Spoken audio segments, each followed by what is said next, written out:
It's another historic step towards restoring diplomatic relations between Cuba and the United States. U.S. Secretary of State John Kerry will be in Havana on Friday to help raise the American flag as the U.S. Embassy there reopens. CCTV's Michael Voss is live in Havana with the latest.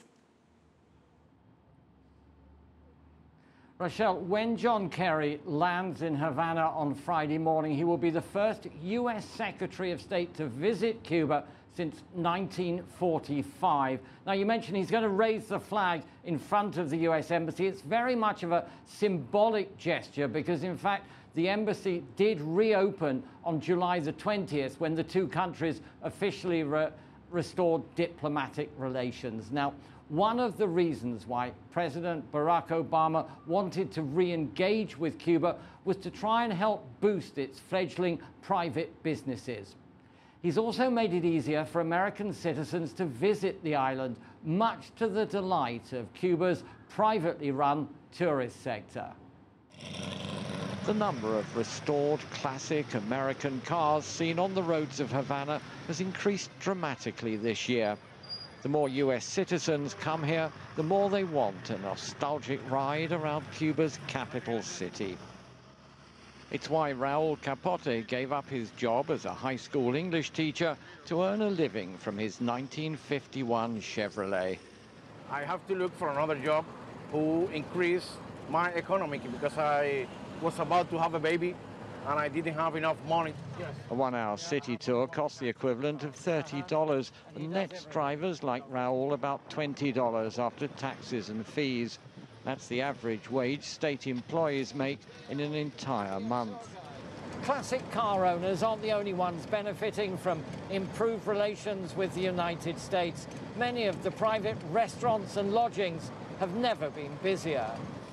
Today, there are dozens of quality private restaurants in Havana offering good service as well as fine food.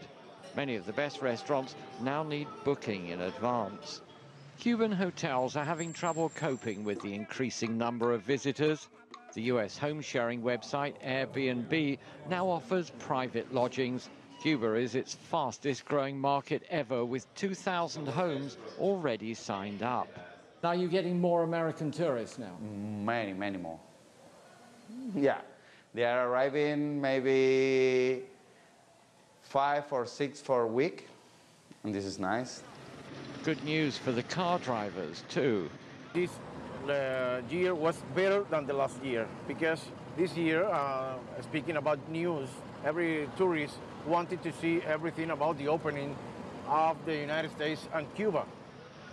Keeping these old cars running, though, isn't easy. There are few spare parts. Most are made here by hand.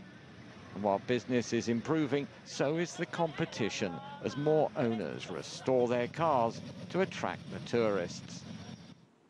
Now, Michael, a local newspaper published comments by former Cuban President Fidel Castro.